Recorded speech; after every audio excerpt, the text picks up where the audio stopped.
Hi, I'm Maud. My pronouns are they, them, and welcome back to Tunes Tuesday, a weekly series where I sit down with queer 2S LGBTQ plus bands and musicians to talk to them about their music, their experiences, and so much more. This week, joining me is Baltimore-based punk band BLKVAPOR. Thank you so much for being here. Would you two like to introduce yourselves? I'll start. Thanks for having us. Thank you. Yeah, I'll start. My name is Kirby. I use they, he pronouns, and I play the guitar and also sing a little bit. My name's Proxy. I use she and they pronouns. I identify as a Black trans woman, and I play the bass and sing in our band. Awesome. Well, it's so great to have you two here, and I'm really excited to start talking to you about your music and the art behind it. And the first thing I'd really love to talk about is actually your first release. So your first release was Abusive Power Play, and you described it as a sound installment around the release rather than a song or single. And I was just wondering, what does the language you use to describe your music and style mean to you? Sure. Well, that's Safra's song. Safra is a vocalist and also guitarist in our band who is not here currently, but always in our hearts. Yes. Safra definitely shares like an experimental spirit that I think was a part of the project when it was just me and Kay playing together. Totally. So I think that part of the spirit of our band has always been about what it feels like when we're together as a group rather than the finished product or the outcome that we make. And I think it's that feeling that we try to convey with our music, and that feeling that, you know, powers us staying together as a group as well. Right. And, I agree with all of that. And also just like the power of BLKVAPOR is breaking traditions in like a traditional music scene where you're expected to have like this many years of lessons or like playability. Like, let's stop with all the structure. We can rename like how we write songs. We can redo all of that just as being like three friends who love making noisy music, and like we follow that all the way through to make songs like APP and just improv really cool things when we're on stage.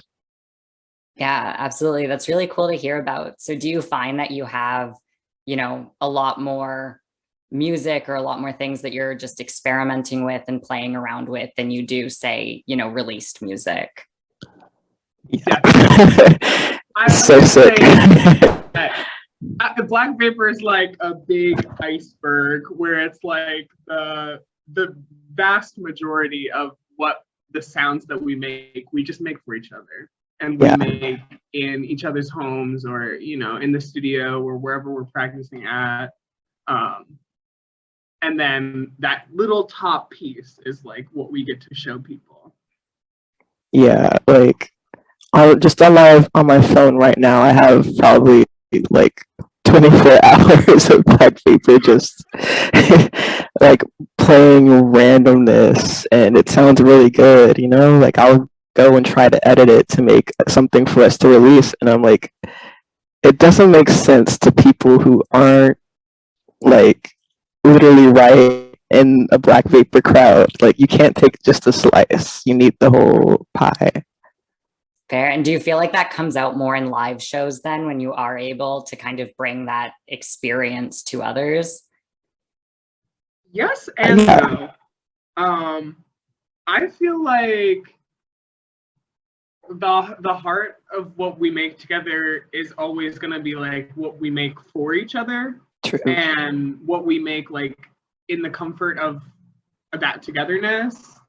But yeah, I think that our spirit really shines when we're on stage together, of just like people can tell how much love we have for each other, and just like where we're coming from as musicians. I think that all of that is really clear when we're up on stage. For sure. Agreed. And speaking of how you play music together, so you often share that you see your music as a way to protest against injustices in the world. And I was just wondering, overall, what role do you think music plays in fighting for a better future and liberation, be that your own music or others?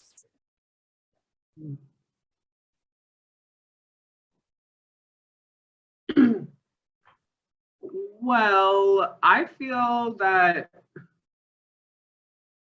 music can definitely be like fuel and stimulation for liberatory movements, and definitely hoping that we're inspiring that for other people. But for me, it's almost as much about like who we are as people and what we do outside of the context of us as performers. Like that the activism follows us beyond being on stage and the songs that we're writing. Like I'm an activist in my life, and often that keeps me from, being the most technically skilled bassist. But I think that in Black Vapor, it's an asset and not a weakness. Totally. Yeah. I almost feel like we kind of carry that message of protecting and protesting just like from the act of we step onto a scene where people are mad at us. Like they're mad that we're three Black people on stage, that we're not like within the binary, and we're on stage taking up space. And it's stressful to deal with that sometimes, but then we'll have a show where people come up to us and they're like, wow, you've inspired me to like go and practice my instrument, or just like, great, now they have some like free will, or like, I don't know, thought that's not being manipulated by mainstream. So just opening up people's minds is really good, I think. Yeah, absolutely. And I love the fact that, you speak to how activism exists outside of music. And it's really all those real world experiences that are coming into music, and not necessarily music that's informing those real world experiences, but, potentially influencing others. And, speaking to that identity component that you just brought up, from your lyrics to performances and the art that surrounds your work, you bring Black queer joy and rage to the forefront. How does it feel to unapologetically prioritize your feelings and experiences? And what impact do you think this has on, your communities and or those who engage with your music? It's liberatory for sure. Period. Like, and that's really it. Like, it's just about getting free and feeling that freeness in the present moment, and together and for each other, with each other. That's how we can achieve liberation in our lifetime. It's revolutionary. Like there's nothing I can compare to that. Absolutely. And I love the idea that really, touches on the fact that, everyone sees the revolution or liberation as this, big, overwhelming thing, or this one thing that's going to happen, and not, the little ways that we can interact with each other and engage with each other and make art together. And I love that, it sounds like your experiences really speak to that component of it. If we're talking about different ways the revolution could look, this is going to have to be a longer interview for real. But we can leave it at that for right now. But between us, we know that liberation is going to take many forms, and this is what we got right now. I definitely understand that. And I could also get very easily sidetracked for not even hours, days on that conversation.